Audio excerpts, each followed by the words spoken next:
बैनुल-अक़वामी मंजरनामे से कुछ खबरें शामिल करें। आपको बताएं कि ट्रंप टैरिफ के डर से भारत ने अमेरिका से तेल की खरीदारी शुरू कर दी है। बरतानवी खबर एजेंसी के मुताबिक भारत की 2 रिफाइनरीज ने जनूबी अमरीकी प्रोड्यूसर से 4 मिलियन बैरल क्रूड ऑयल का सौदा किया है।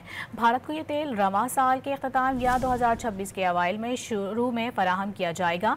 भारत की सबसे बड़ी रिफाइनरी इंडियन ऑयल कॉर्प ने 2 बिलियन बैरल, जबकि हिंदुस्तान पेट्रोलियम कॉरपोरेशन ने भी 2 मिलियन बैरल तेल खरीदा है।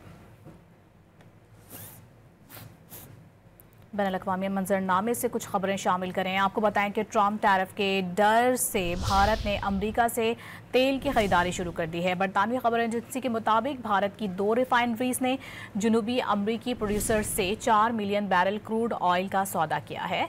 भारत को ये तेल रवां साल के अख्ताम या 2026 के अवाइल में शुरू में फराहम किया जाएगा।